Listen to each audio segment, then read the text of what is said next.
Hi welcome to guide. నేను చాలా కష్టపడి చదువుతాను కానీ నాకేం గుర్తుండదు. ఎగ్జామ్స్ ముందు అన్నీ మర్చిపోతుంటాను. ఇలా చాలా రకాలుగా చాలా ఇబ్బంది పడుతుంటారు స్టూడెంట్స్.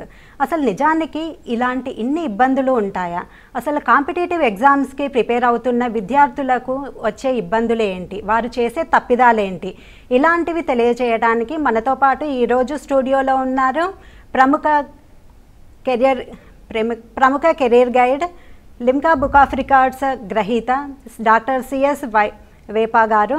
వారితో మాట్లాడి తెలుసుకుందాము. సార్ నమస్కారం. నమస్తే అమ్మా. ఇప్పుడు లేటెస్ట్గా రిలీజ్ అయిన జాబ్ కాంపిటేటివ్ ఎగ్జామ్స్కి నోటిఫికేషన్స్ రిలీజ్ అయ్యాయి కదా, అవి ఏంటి లేటెస్ట్గా రిలీజ్ అయినవి చెప్పండి. సో మనకి ప్రతి మంత్ కూడా నోటిఫికేషన్లు అనేవి వస్తూనే ఉంటాయి. ప్రస్తుతం క్యాండిడేట్లు అప్లై చేసుకోవడానికి వీలుగా ఉన్న నోటిఫికేషన్లు ఒకటి స్టేట్ బ్యాంక్ ఆఫ్ ఇండియా నుంచి స్పెషలిస్ట్ ఆఫీసర్ నోటిఫికేషన్ వచ్చింది. దీనికి state bank of India website మీరు చూడొచ్చు. అలాగే ఓరియంటల్ ఇన్సూరెన్స్ కార్పొరేషన్ నుంచి కూడా అడ్మినిస్ట్రేటివ్ ఆఫీసర్ పోస్టుల కోసం నోటిఫికేషన్లు వచ్చాయి. దానికి కూడా మీరు వెబ్సైట్ చూసి డీటెయిల్స్ అన్నీ కూడా మీరు చదువుకోవచ్చు, తెలుసుకోవచ్చు. అలాగే మనకి స్టాఫ్ సెలక్షన్ నుంచి కూడా కానిస్టేబుల్స్ కోసం కూడా ఒక మంచి నోటిఫికేషన్ వచ్చింది పెద్దది. సో ఈ మూడు కూడా ప్రస్తుతానికి అప్లై చేసుకోవడానికి అందుబాటులో ఉన్నాయి. సో ఎవరికైతే ఆసక్తి ఉందో వాళ్ళు ఈ వెబ్సైట్లు మీరు చూసుకుని తద్వారా ఆ పీడిఎఫ్ నోటిఫికేషన్ అంతా కూడా డౌన్లోడ్ చేసుకుని క్షుణ్ణంగా చదివి మీకు ఎలిజిబిలిటీ ఉందా లేదా కూడా చూసుకుని మీరు అప్లై చేసుకోవడానికి అవకాశం ఉంది. So please I wish you all the best for these 3 notifications. Okay sir, competitive ఎగ్జామ్స్కి ప్రిపేర్ అయ్యేవారు చేసే తప్పులేంటి సార్? సాధారణంగా మనకి ఒక పోస్ట్కి సుమారు 1000 నుంచి 1500 మంది పోటీ పడుతూ ఉంటారు. సో కాంపిటేటివ్ ఎగ్జామ్స్లో సక్సెస్ పొందాలంటే కనుక వీళ్ళందరినీ మనం ఓడిస్తే కానీ క్యాండిడేట్కి విజయం అనేది అందదు. కాబట్టి మనం చేసేటువంటి ఒప్పులు పెంచుకుంటూ వెళ్ళాలి, తప్పులు తగ్గించుకుంటూ రావాలి. సో ఈ కార్యక్రమం మనం గమనిస్తే చాలామందికి ఒక అవగాహన అనేది లేకుండానే కాంపిటేటివ్ ఎగ్జామ్స్ ప్రిపేర్ అయిపోతుంటారు. దాదాపు 80 నుంచి 90% మంది క్యాండిడేట్స్ లాస్ట్ 1 వీక్ కానీ లాస్ట్ 2 వీక్స్ కానీ అంటే 15 రోజులు కానీ మాత్రం చదువుతారు. అలాంటి ప్రిపరేషన్ మనకి ఎప్పుడు కూడా సక్సెస్ అనేది ఇవ్వదు. అసలు ముఖ్యంగా నోటిఫికేషన్లో వాళ్ళు ఇచ్చినటువంటి డీటెయిల్స్ ఏమున్నాయి అన్నది వర్డ్ బై వర్డ్ అనేది చదవడం అలవాటు చేసుకోవాలి. ఫస్ట్ చేయాల్సిన పని అది. అప్పుడు వాళ్ళకు వచ్చేటువంటి అనేక రకాల అనుమానాలు కానీ డౌట్స్ కానీ అవన్నీ కూడా ఆ నోటిఫికేషన్లో ఎక్స్ప్లెనేషన్ ఉంటుంది కాబట్టి తీరిపోతాయి. రెండోది ప్రిపరేషన్కి వచ్చేసరికి డిగ్రీ అయిపోయిన తర్వాత ప్రిపేర్ అవుదామని చాలామంది అనుకుంటూ ఉంటారు. కానీ అది కరెక్ట్ పద్ధతి కాదు. డిగ్రీలో ఉన్నప్పుడే సెకండ్ ఇయర్లోనో కనీసం థర్డ్ ఇయర్లోనో స్టార్ట్ చేస్తే కనుక మీరు రాసేటువంటి మొదటి కాంపిటేటివ్ ఎగ్జామ్స్ని క్రాక్ చేయడానికి అవకాశం ఉంటుంది. సో ఒక సిస్టమాటిక్ ప్రిపరేషన్ అనేది చాలా చాలా అవసరం. అలాగే అకాడమిక్ ఎగ్జామ్స్ పూర్తి చేసుకుని కాంపిటేటివ్ ఎగ్జామ్స్కి మొదటిసారి వచ్చే వాళ్ళకి రెండిటికి తేడా ఏంటి అనేది తెలియదు. రెండు కూడా ఒకటే అనుకుంటారు. అప్పటిదాకా డిగ్రీ ఎగ్జామ్స్ అన్నీ కూడా ఒకరోజు చదువు, 10 రోజులు చదువు, లేకపోతే 1 వీక్ చదువు, అట్లా వాళ్ళు వన్ డే బ్యాటింగ్ కూడా అంటుంటారు కదా. సో అలా చేసుకుని 70% 80% మార్కులు తెచ్చుకునేసరికి వాళ్ళకి తెలియకుండానే ఒక ప్యాటర్న్ అనేది మైండ్లో డెవలప్ అవుతుంది. ఏంటి, నేను కొద్ది రోజులు చదివినా నాకు 70% మార్క్స్ వస్తాయి, డిస్టింక్షన్ వస్తుంది, ఫస్ట్ క్లాస్లో పాస్ అయిపోతానని. అలాంటి భ్రమలో ఉన్నవాళ్ళు కాంపిటేటివ్ ఎగ్జామ్స్ వెళ్ళేసరికి ఒక్కసారి మొదటిసారి ఏం ప్రిపరేషన్ లేకుండా వెళ్ళినా, కొద్దిపాటి ప్రిపరేషన్తో వెళ్ళినా వాళ్ళకి మొదటి దెబ్బ అనేది పడిపోతుంది అక్కడ. అంటే వాళ్ళు రాసిన అనుకున్న మార్కులు అనేవి రావు. సో కాంపిటేటివ్ ఎగ్జామ్స్కి అలాగే అకాడమిక్ ఎగ్జామ్స్కి డైనమిక్స్ చాలా తేడా ఉన్నాయి. అంటే ఫ్యాక్టర్స్ ఏవైతే ఇన్ఫ్లుయెన్స్ చేస్తాయి సక్సెస్ని అవి చాలా వేరుగా ఉంటాయి.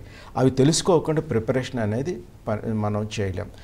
అలాగని అకాడమిక్లో చదువుకుంటున్నప్పుడు అలాంటి ఎగ్జామ్స్ రాసేటప్పుడు ఏ ప్యాటర్న్ అయితే ఫాలో అయ్యారో, ఏ టెక్నిక్లు అయితే ఫాలో అయ్యారో అవన్నీ కూడా ఇక్కడ పూర్తిగా పనికిరావు, కొంత పనికొస్తాయి.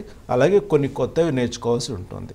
ఫర్ ఎగ్జాంపుల్ సిస్టమాటిక్ రివిజన్ అనేది ఇక్కడ చేయాల్సి ఉంటుంది. ప్రీవియస్ పేపర్స్ని బట్టి మనకు ఎలాంటి మోడల్స్ వస్తాయో అలాంటి మోడల్ బేస్డ్గా మనం ఆన్సర్ చేసేటట్టుగా మనం ప్రిపేర్ అవ్వాలి. కేవలం పాస్ మార్కులు కాదు. అకాడమిక్ ఎగ్జామ్స్లో దిద్దేవాళ్ళు ఎక్కడ ఒక మార్క్ యాడ్ చేద్దామా అని దిద్దుతారు. కానీ కాంపిటేటివ్ ఎగ్జామ్లో ఎక్కడ ఒక మార్క్ కట్ చేద్దామా అని చూస్తున్నారు. కాబట్టి రెండింటికి కూడా చాలా తేడా ఉంది. సో ఏ ఎగ్జామ్కి ఆ ఎగ్జామ్ని అర్థం చేసుకుని దాని తగ్గట్టు ప్రిపరేషన్ చేస్తేనే ఇంత కాంపిటీషన్లో మనం గెలుపు పొందడానికి వీలుంటుంది. సో ముఖ్యంగా ఇవి బేసిక్ స్టెప్స్ అర్థం చేసుకోవాలి. ఇప్పుడు మహిళలు అంటే పెళ్ళైన వారికి చదువుకోవాలని ఉంటుంది, కానీ టైం ఉండదు. ఆఫ్లైన్లో చదువుకోవాలా, ఆన్లైన్లోనా, కంపల్సరీ ఇన్స్టిట్యూట్కి వెళ్ళాలా, ఎలా ప్రిపేర్ అవ్వాలి అనేది ఉంటుంది. సో దానికి మీరేం చెప్తారు? సో పురుషులైనా మహిళలైనా, వివాహమైనా వివాహం కాకపోయినా, పిల్లలున్నా పిల్లలు లేకపోయినా ఎగ్జామినేషన్ తగ్గ స్ట్రాటజీ ఫాలో అయితేనే వస్తుంది. ఓకే, దీనికి ఇందాక మనం అనుకున్నట్టు సిస్టమాటిక్ ప్రిపరేషను, రివిజన్ అవసరము. నేర్చుకునేటప్పుడు కూడా వాళ్ళకి ఎంత టైము దీనికి ప్రిపరేషన్ పెట్టగలుగుతారో అంత పూర్తిగా పెట్టగలగాలి. ఫర్ ఎగ్జాంపుల్, డిగ్రీ చదువుతున్న పిల్లలు ప్రిపేర్ అయితే కనుక ఎలా ఉంటుంది, వాళ్ళు కాలేజీకి వెళ్ళాలి, ఎగ్జామ్స్ రాయాలి. సో రోజుకి 4 గంటలు 5 గంటలు కాంపిటేటివ్ ఎగ్జామ్ ప్రిపరేషన్ పెట్టినా సరిపోతుంది. అలాగే మీరు చెప్పినట్టు మహిళలు వివాహమై పిల్లలు ఉన్నా సరే వాళ్ళు కూడా ఈ 4-5 గంటలు కూడా పెట్టాల్సి వస్తుంది. ఆ 4-5 గంటలు ఒకేసారి పెట్టలేకపోవచ్చు, కానీ ఇక్కడ ఒక 10 నిమిషాలు, అక్కడ ఒక 20 నిమిషాలు, ఇంకో చోట గంట అట్లా పెట్టుకున్నా మొత్తానికి 4-5 గంటల ప్రిపరేషన్ అయితే వస్తుంది కదా. సో అట్లా వాళ్ళు టైం మేనేజ్మెంట్ మీద దృష్టి కనుక పెడితే చక్కగా వాళ్ళు కూడా ప్రిపేర్ కావచ్చు. ఓకే సార్, అన్ని ఎగ్జామ్స్కి ఒకటే ప్రిపరేషనా సార్? దీనికైతే నేను అది ఒప్పుకోను. ఒకటే ప్రిపరేషన్. తద్దినానికి మంత్రానికి తద్దినానికి పెళ్ళికి మంత్రం వేరు అన్నట్టు ఏ ఎగ్జామ్కి తగ్గట్టు ఆ ఎగ్జామ్ ప్రిపేర్ కావాలి. చాలామందికి ఉన్న ఒక అభిప్రాయం ఏంటంటే, ఫర్ ఎగ్జాంపుల్ క్వాంటిటేటివ్ యాప్టిట్యూడ్ లేదా రీజనింగ్ లేదా ఇంగ్లీష్, ఇవి అన్ని కాంపిటేటివ్ ఎగ్జామ్లో కూడా ఉంటాయి మనకి. సో ప్రతి కాంపిటేటివ్ ఎగ్జామ్కి ఉన్నటువంటి సిలబస్ ఒకేలా అనిపించినా అవి పూర్తిగా ఒకటి కాదు. ఆ డెప్త్ ఆఫ్ క్వశ్చన్స్ కానీ ఆ స్టైల్ ఆఫ్ క్వశ్చన్స్ కానీ మారుతూ ఉంటాయి. కాబట్టి దాని ప్రకారం మనం ప్రిపేర్ అవ్వాల్సిన అవసరం అయితే చాలా ఉంది. ఇంగ్లీష్ తీసుకున్నారనుకోండి, స్టాఫ్ సెలక్షన్ ఎగ్జామినేషన్కి మనకి గ్రామర్ మీద కొద్దిగా ఎంఫసిస్ ఉంటుంది. అదే బ్యాంక్ ఎగ్జామ్ ఉందనుకోండి, వాళ్ళు కమ్యూనికేటివ్ ఇంగ్లీష్ మీద, ప్రాక్టికల్గా రోజు వాడే ఇంగ్లీష్ మీద ఫోకస్ ఉంటుంది తప్ప గ్రామర్ మీద కాదు. ఇట్లాంటి తేడాలు ఉంటాయి. కాబట్టి ఒకటే ప్రిపరేషన్ అనేది అన్నిటికీ పనికిరాదు. బేసిక్స్ మాత్రం ఒకటే. సో డిగ్రీలో ఉన్నప్పుడు బేసిక్స్ నేర్చుకుంటే వాళ్ళు యాక్చువల్ ఎగ్జామినేషన్కి వెళ్ళేటప్పటికి ఇండివిజువల్ ఎగ్జామినేషన్ తగ్గట్టు వాళ్ళ యొక్క ప్రిపరేషన్ని మార్చుకొని వెళ్ళాల్సి ఉంటుంది. ఓకే సార్, ప్రిలిమ్స్కి మెయిన్స్కి చదువుకోవాల్సిన ప్యాటర్న్ ఏంటి, దాని స్ట్రాటజీ కూడా చెప్పండి. ఎప్పుడు ఏ కాంపిటేటివ్ ఎగ్జామినేషన్లో అయినా, ఇప్పుడు మన సాధారణంగా బ్యాంక్ తీసుకుంటే ప్రిలిమ్స్ ఉంటుంది, మెయిన్స్ ఉంటుంది, ఇంటర్వ్యూ కూడా ఉంటుంది. క్లరికల్ ఎగ్జామ్స్కి అయితే ప్రిలిమ్స్ మెయిన్స్ రెండే ఉంటాయి. సో ఒకవేళ 2 ఉంటే 2 స్టేజెస్ని కూడా మనం ఒకలాగే ట్రీట్ చేయాలి. 3 స్టేజెస్ ఉంటే కనుక ఆ 3టిని కూడా ఒకలాగే ట్రీట్ చేయాలి. ప్రిలిమ్స్ అయిపోయిన తర్వాత చూసుకుందాం మెయిన్స్కి, ఇంటర్వ్యూకి మెయిన్స్ పాస్ అయితే చూసుకుందాం అన్న యాటిట్యూడ్ కాకుండా ఆ ఎగ్జామ్ సెలక్షన్ ప్రాసెస్ మొత్తం అంతా కూడా సింగిల్ యూనిట్గా పెట్టుకోవాలి. ఫర్ ఎగ్జాంపుల్ బ్యాంక్ పిఓ ఉందనుకోండి, ప్రిపరేషన్కి ప్రిలిమ్స్ ఉంది, మెయిన్స్ ఉంది, ఇంటర్వ్యూ ఉంది. ఈ రోజు నుంచే ఇంటర్వ్యూకి ప్రిపేర్ కావాలి, ఈ రోజు నుంచే మెయిన్స్కి ప్రిపేర్ కావాలి, ఈ రోజు నుంచే ప్రిలిమ్స్కి ప్రిపేర్ కావాలి. సో వాళ్ళు అడిగేటువంటి ప్రశ్నలు ప్రిలిమ్స్ మెయిన్స్లో ఇంగ్లీషు, రీజనింగు, తర్వాత క్వాంటిటేటివ్ 3 కూడా సేమ్. మనకి మెయిన్స్లో బ్యాంకింగ్ అని, కరెంట్ అఫైర్స్ అని కొత్తగా చేరుతాయి. సో ఏవైతే కామన్గా ఉన్నాయో అవన్నీ కూడా వాళ్ళు మెయిన్స్ లెవెల్లోనే ప్రిపేర్ అయితే ప్రిలిమ్స్ అనేది క్రాక్ చేయడం ఈజీగా ఉంటుంది. ఓకే, సో 3టికి కూడా అన్ని సబ్జెక్టులు కూడా కాంప్రహెన్సివ్ ప్రిపరేషన్ అంటే అన్నిటికీ కలిపి ఒకే స్ట్రాటజీ మనం పెట్టుకొని ప్రిపేర్ అయితే కనుక క్రాక్ చేయడం ఈజీ అవుతుంది. 0.05 మార్కులు కూడా పోయి ఆ తేడాతో జాబులు రాని వాళ్ళు చాలామంది ఉన్నారు. కాబట్టి ప్రతి మార్కు కూడా ఇంపార్టెంట్. టైం మేనేజ్మెంట్ ఎలా చేసుకోవాలంటారు? Time management is life management. ఇక టైం మేనేజ్మెంట్ మనకి ప్రస్తుతం వాళ్ళ లైఫ్ ఎట్లా మేనేజ్ చేస్తున్నారు, తర్వాత కాంపిటేటివ్ ఎగ్జామినేషన్ ఎట్లా మేనేజ్ చేసుకోవాలి, ప్రిపరేషన్ ఎట్లా మేనేజ్ చేసుకోవాలి, ఎగ్జామ్లు ఎట్లా మేనేజ్ చేసుకోవాలి, ఇవన్నీ కూడా ఒకటే. ఓకే, నేను ఎగ్జామ్కి మాత్రమే టైం మేనేజ్మెంట్ వాడతాను, మామూలు ప్రిపరేషన్లో వాడినంటే కుదరదు. టైం మేనేజ్మెంట్ అంటే ఉన్న ప్రతి సెకండ్ని కూడా ప్రొడక్టివ్గా వాడుకోవడమే. ఉన్న ప్రతి సెకండ్ని కూడా ప్రొడక్టివ్గా వాడుకోవడమే, మీకు ఉపయోగపడేటట్టు వాడుకోవడమే. అది మీరు ప్రాక్టీస్ చేస్తున్న నుంచి కూడా చూసుకోవాలి. మీకు ఈ బ్యాంక్ ఎగ్జామ్స్ కానీ కాంపిటేటివ్ ఎగ్జామ్స్లో ముఖ్యంగా ఆబ్జెక్టివ్ టైప్ టెస్ట్లో మీకు కావలసింది you need to find the answer. ఒక ప్రాబ్లం టైమ్ అండ్ డిస్టెన్స్ ఒక టాపిక్ ఉందనుకోండి, అందులో ఇచ్చిన ప్రశ్నకి సమాధానం ఏంటి అన్నది ఇచ్చిన 4 లేక 5 చాయిస్లో మనం ఒకటి సెలెక్ట్ చేసుకోవాలి. మీరు ఆ ఆన్సర్ గుర్తుపెట్టుకోవడానికి, ఆ ప్రశ్న సాల్వ్ చేయడానికి 4 స్టెప్పులు వాడారా, 5 స్టెప్పులు వాడారా, 6 స్టెప్పులు వాడారా అన్నది దిద్దేవాడికి అనవసరం. సో మీరేం చేయాలంటే, మీరు ప్రాక్టీస్ చేస్తున్నప్పుడు ఈ ప్రశ్నని నేను ఎన్ని స్టెప్పుల్లో సాల్వ్ చేస్తున్నాను అన్నది మీరు గమనించండి. 5 స్టెప్పుల్లో చేస్తుంటే మీరు కరెక్ట్ ఆన్సర్ వచ్చిన తర్వాత దీన్ని 4 స్టెప్పుల్లో నేను చేయగలనా, ఎలా చేయగలను, ఎలా చేయాలి అని ఆలోచించారనుకోండి, మీ బ్రెయిన్ మీద దానికి ఒక మార్గం అనేది చూపిస్తుంది. 4 స్టెప్పుల్లో మీరు సాల్వ్ చేసిన తర్వాత దీన్ని 3 స్టెప్పుల్లో చేయగలనా అని ఆలోచించండి. అట్లా మీరు నెంబర్ ఆఫ్ స్టెప్స్ అనేవి మీరు తగ్గించుకుంటూ వస్తే మీరు ఎగ్జామినేషన్లో దాన్ని ఫాస్ట్గా సాల్వ్ చేయగలుగుతారు. అంతేకాని ఎక్కువ షార్ట్కట్ల కోసం వెళ్ళకండి. మీ బ్రెయిన్ చెప్పేటువంటి మార్గాన్ని మాత్రం మీరు పాటించండి. మీరు ఎప్పుడూ కూడా ఒక మాక్ టెస్ట్ మీరు ఎప్పుడైనా అటెంప్ట్ చేసినప్పుడు ఆ మాక్ టెస్ట్లో ఎన్ని మార్కులు వచ్చాయి అని చూసుకుని సంతోషపడాల్సిన అవసరం లేదు. మీరు ప్రతి ప్రశ్న దగ్గరికి వెళ్ళి ఈ ప్రశ్నను నేను ఇందాకలు ఎగ్జామ్ రాస్తున్నప్పుడు ఎలా చేశాను, నాకేం ఆలోచనలు వచ్చాయి, నేను ఎన్ని స్టెప్పులు తీసుకున్నాను అన్న మీరు ప్రతి ప్రశ్నతో మాట్లాడండి. ప్రతి ప్రశ్న మీకు సమాధానం ఇస్తుంది. అలా మీరు ప్రతి స్టెప్లో కూడా, ప్రతి మోడల్లో కూడా, ప్రతి టాపిక్లో కూడా మీరు అలా నెంబర్ ఆఫ్ స్టెప్స్ తగ్గించుకుంటూ వస్తుంటే మీకు ఎఫెక్టివ్గా టైం అనేది తక్కువ పడుతుంది. ఓకే, మనకు పైనుంచి ఎవరు కూడా ఎక్స్ట్రా టైం ఇవ్వరు. సో మనమే టైం అనేది ఉన్న దాంట్లో క్రియేట్ చేసుకోవాలి. మీరు దాదాపు 100 ప్రశ్నలు ప్రిలిమ్స్లో 60 నిమిషాలు అంటే 1 గంటలో చేయాలి. అలాగే కొన్ని ఎగ్జామ్స్లో మనకి సబ్జెక్ట్ వైజ్ టైం లిమిట్ కూడా ఉంది. ఈ సబ్జెక్ట్కి 20 నిమిషాలు అంటే ఆ 20 నిమిషాల్లోనే మీరు మొత్తం అంతా కూడా చేయాలి. లేదు నేను ఒక సబ్జెక్ట్లో నేను తురుము తోపు రెండో దాంట్లో కొట్టుకుంటాను అట్లా ఏమీ కుదరదు. So you have to be very very well balanced preparation, balanced performance చాలా అవసరం పడతాయి. దానికి టైం మేనేజ్మెంట్ అనేది వస్తుంది. ఇంకొకటి టైం మేనేజ్మెంట్ గురించి మీరు ప్రిపరేషన్ చేసేటప్పుడు ఎప్పుడూ కూడా అలారం పెట్టుకునో లేకపోతే టైం పెట్టుకునో మీరు చేయకండి. ఇనిషియల్ స్టేజెస్లో ఏం చేయాలి? ఇనిషియల్ స్టేజెస్లో మీరు ఇంపార్టెన్స్ దేనికి ఇవ్వాలంటే యాక్యురసీకి ఇవ్వాలి. అంటే ఆ ప్రశ్నకి సరైన సమాధానాన్ని నేను గుర్తించగలుగుతున్నానా లేదా, ఎంత టైం అయినా పట్టనివ్వండి, ముందు యాక్యురసీ సంపాదించుకోండి.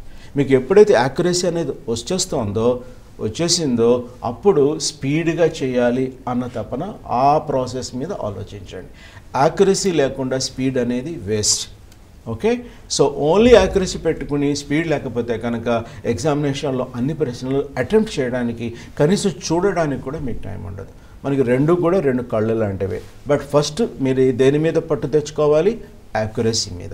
యాక్యురసీ వచ్చిన తర్వాత మాత్రమే అప్పుడు మీరు మోడల్ టెస్ట్ చేసేటప్పుడు టైం పెట్టుకుని ఆ టైం లోపల చేస్తున్నానా లేదా, ఇంకా ఫాస్ట్గా ఎలా చేయగలుగుతాను, 1 నిమిషం ఆలోచించండి. మీరు ఫాస్ట్గా చదవగలిగితే ఫాస్ట్గా అర్థం చేసుకోగలరు కదా, అప్పుడు ఫాస్ట్గా ఒక ప్రశ్న కంప్లీట్ అవుతుంది కదా. స్పీడ్ రీడింగ్ అనేది కూడా నేర్చుకోండి. స్పీడ్ రీడింగ్ ద్వారా మీరు మిగతా వాళ్ళకన్నా మీరు ముందుకు వెళ్ళడానికి వీలుంటుంది. ఎందుకంటే ఫాస్ట్గా చదవడం, ఫాస్ట్గా ఆలోచించడం, ఫాస్ట్గా సాల్వ్ చేయడం ఇవన్నీ కూడా జరుగుతాయి. ఇట్లా మీరు ఒక్కొక్క స్టెప్ ఎక్కుతుంటే కనుక మీ ప్రిపరేషన్ అనేది మిమ్మల్ని సక్సెస్కి తీసుకెళ్తాం. సార్, ఇప్పుడు స్టూడెంట్స్ చదువుకుంటారు కానీ మర్చిపోతుంటారు. మెమొరీ పవర్ అంటే ఇది పెంచుకోవడానికి ఏం చేయాలంటారు? సాధారణంగా ఈరోజు వీడియో అందరూ చూస్తున్నారు.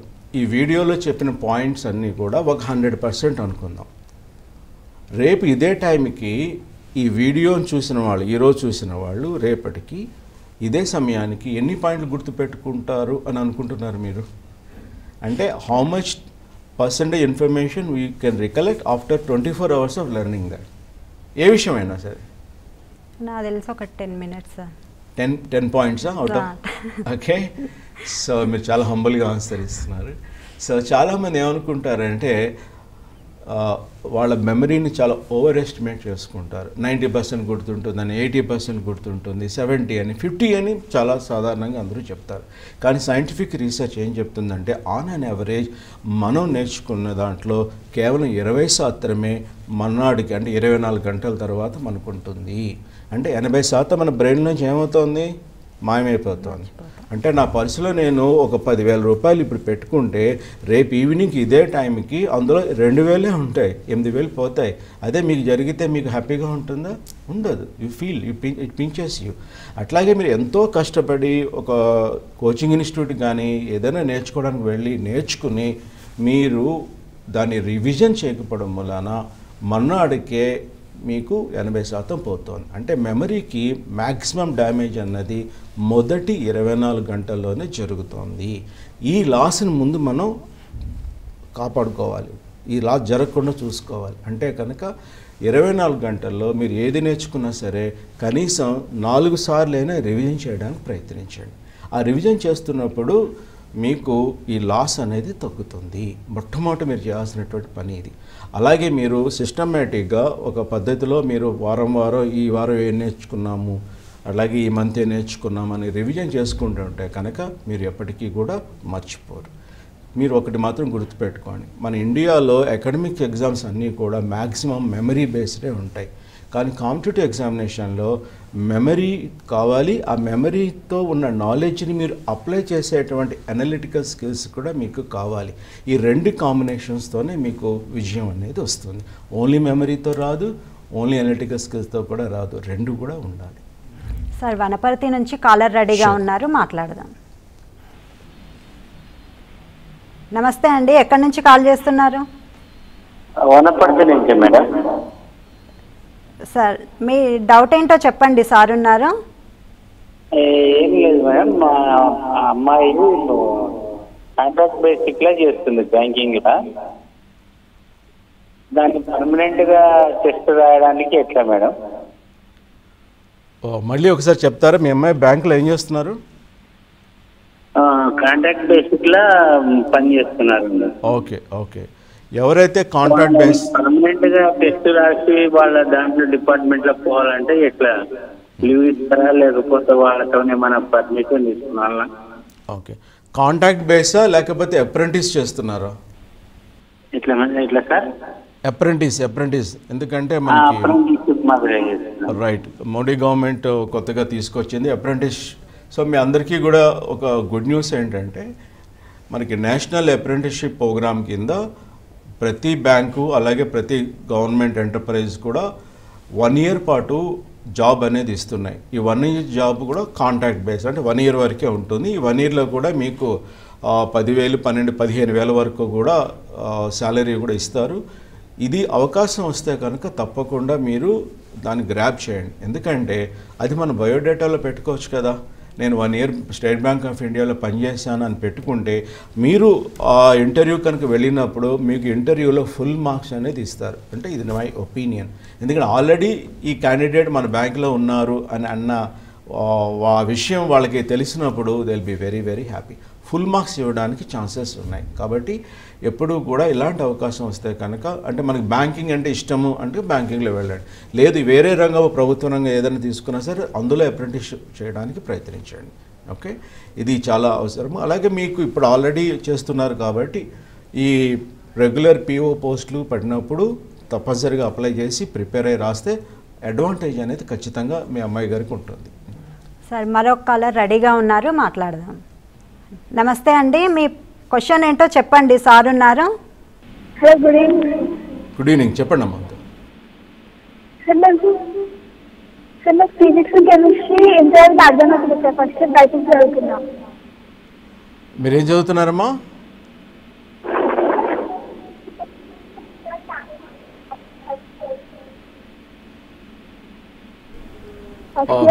మీరు టీవీ చూస్తూ మాట్లాడుతున్నారమ్మా, టీవీ చూడకండి,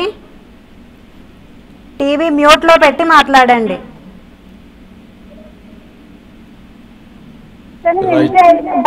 కెమిస్ట్రీ ఎంతే కలిగినారని అర్థమవుతుంది సార్. Physics chemistry. సో మీరు ఇంటర్మీడియట్ చదువుతున్నారా, కాంపిటేటివ్ ఎగ్జామ్స్ అని రాస్తున్నారమ్మా?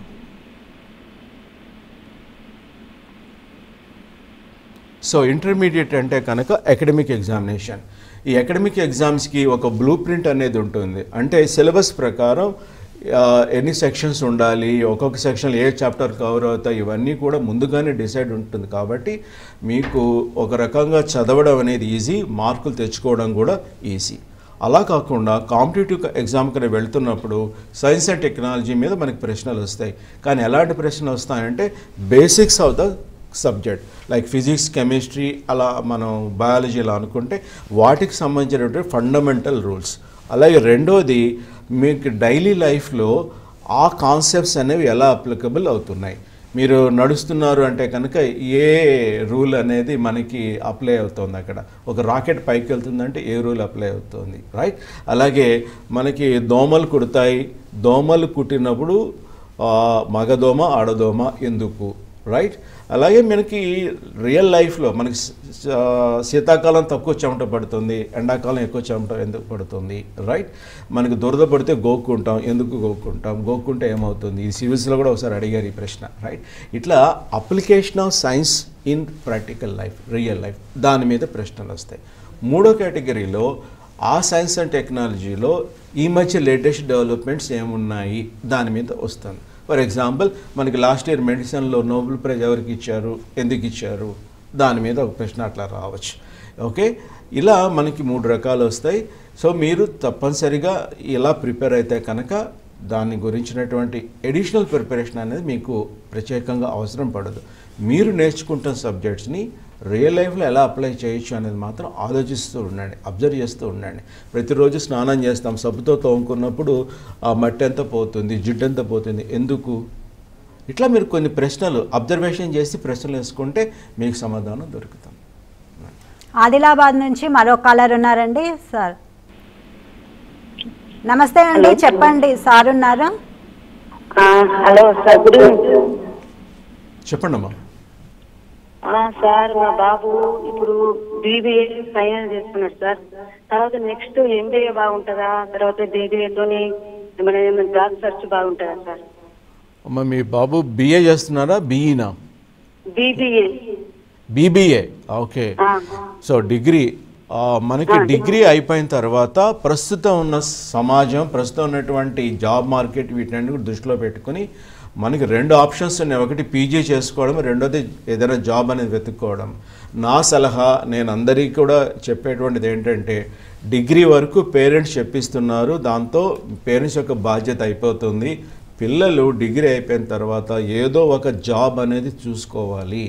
ఇప్పుడు అడ్వాన్స్గా పీజీ చేయడం కానీ లేదన్నా అకాడమిక్గా ముందుకు వెళ్ళాలనుకుంటే కనుక దా తర్వాతైనా జాబ్ అనేది తీసుకోవాల్సిన అవసరం ఉంటుంది. సో ముందుగానే జాబ్లోకి వచ్చేస్తే ఒక కాన్ఫిడెన్స్ అనేది వస్తుంది, చదువు ఎప్పుడైనా చదువుకోవచ్చు. ఈ దేశంలో ఐఏఎస్ జాబ్ కూడా డిగ్రీ ఉంటే చాలు. సో ఇంకా పీజీ అవన్నీ కూడా ఎడిషనల్గా మనం మన ఇష్టం బట్టి నేర్చుకునేవే తప్ప మనకు అదర్వైజ్ ఇంకేమీ వాటి యొక్క ఇంపార్టెన్స్ అనేది లేదు. కాబట్టి మీ అబ్బాయిని ముందు జాబ్ తెచ్చుకోవడానికి చేయమని చెప్పండి, ఇది నా సలహా. లేదు మా వాడు చదువుకోవాలి, వీ కెన్ సపోర్ట్ హిమ్ అంటే కనుక ఉన్న వాటిల్లో బెస్ట్ బీబీఏ తర్వాత ఎంబీఏ బెస్ట్ అంటే ఐఐఎం క్యాట్ ఎగ్జామ్ రాయమని చెప్పండి. తద్వారా అతని లైఫ్ కూడా అందులో బాగుంటుంది. ఓకే, ఇట్లా ప్రతి డెసిషన్ని కూడా, కెరీర్ డెసిషన్ ఎప్పుడూ కూడా మనకి ఏది సూటబుల్ అవుతుందో, ఇంక్లూడింగ్ మన ఫైనాన్షియల్ స్టేటస్ని కూడా చూసుకుని మనం వాళ్ళకి గైడెన్స్ అనేది ఇవ్వాలి. సో అందరికీ ఒకటే సూత్రం, ఒకటే సలహా అనేది పనిచేయదు. Okay, I wish you all the best అండి. నెక్స్ట్ క్వశ్చన్లోకి వెళ్దాం సార్. మార్క్ టెస్ట్లు ప్రాక్టీస్ చేయాలంటారా? తప్పనిసరిగా చేయాలి. మార్క్ టెస్టులు సాధారణంగా ఏం చేస్తారండి, మార్క్ టెస్టులు అందరూ చివరికి పోస్ట్పోన్ చేస్తారు. అలా కాదు, మీరు చదువుతున్నప్పుడే ఒక్కొక్క మార్క్ టెస్ట్ చూసుకుంటుంటే ఆ సబ్జెక్ట్ని, ఆ నాలెడ్జ్ని ఎలా అప్లై చేస్తున్నారు, అంటే ఎగ్జామ్లో ప్రశ్న ఎలా ఇస్తున్నారు అన్నది వాళ్ళకి తెలియాలి. అది తెలిసినప్పుడు నెక్స్ట్ కొత్త టాపిక్ మొదలెట్టినప్పుడు దాని మీద ప్రశ్న ఎలా వస్తాయని ఆలోచించడానికి వీలుంటుంది. ఇవేమీ కాకుండా చివరిలోనే చూసుకుందంటే మాత్రం మనకు అంత అనాలిసిస్ చేయడానికి అంత టైం ఉండదు. ముందుగానే మనం అనుకున్నట్టు కాంపిటేటివ్ ఎగ్జామ్స్కి అకాడమిక్ ఎగ్జామ్స్కి చాలా తేడా ఉంది. ఓన్లీ నాలెడ్జ్ ఎక్వైర్ చేయడమే అకాడమిక్ ఎగ్జామ్స్కి ప్రధాన లక్షణంగా ఉంది. అలాంటిది మన కాంపిటేటివ్ ఎగ్జామ్లో పనికిరాదు. మనకి ఏం నేర్చుకున్నా దాని మీద మార్కులు మనం సంపాదించుకోగలుగుతున్నామా లేదా. ఓకే, ఒక చిన్న టాపిక్ నేర్చుకున్నా సరే దీని మీద ప్రశ్న వస్తే ఎలా సాల్వ్ చేయాలి అన్నది క్యాండిడేట్ ప్రతిరోజు కూడా ఆలోచించాలి. నేర్చుకున్నాను అన్న సంతోషం సరిపోదు, నేర్చుకున్న దాని మీద ప్రశ్నలు మనం చేయగలుగుతున్నామా లేదా అన్నదే ఇంపార్టెంట్. పేపర్ సెట్ చేసే వాళ్ళు కూడా చాలా జాగ్రత్తగా, అంటే కన్ఫ్యూజ్ చేసేటట్టు అడుగుతారు కదా ప్రశ్నలు. అంత ఈజీగా అయితే అడగరు కదా. ఈజీగా అయితే కాంపిటేటివ్ ఎగ్జామినేషన్లో అలాంటి ప్రశ్న రాదు. ఓకే, సో ప్రశ్న జాగ్రత్తగా చదవడము, దాన్ని అర్థం చేసుకోవడము, దానికి తగిన సమాధానం ఏంటి అనేది గుర్తుపట్టడం కూడా ఒక స్కిల్. ఆ స్కిల్ అలవాటు పడాలి. అందులో మాస్టర్ చేయాలంటే కనుక మార్క్ టెస్ట్ అనేది కంపల్సరీ. ఇందాక నేను చెప్పినట్టు మార్క్ టెస్ట్ చేయంగానే నాకు ఎంత 60% వచ్చింది, 70 వచ్చింది అన్నది కాకుండా ఒక్కొక్క ప్రశ్నలో ఎందుకు కరెక్ట్ అయింది, కరెక్ట్ అయితే కనుక తక్కువ స్టెప్పులు ఎలా చేయగలను, ఒకవేళ రాంగ్ అయితే కనుక ఎందుకు రాంగ్ అయింది, నేను ఏమీ తప్పు చేశాను, ఆ తప్పు కవర్ చేసుకోవడానికి ఆ తప్పు నుంచి నేను ఏం నేర్చుకోవాలని మీరు కనుక ప్రయత్నిస్తే ప్రతి ప్రశ్న మీతో మాట్లాడుతుంది, ప్రతి ప్రశ్న మీకు కొంత లెర్నింగ్ అనేది ఇవ్వగలుగుతుంది.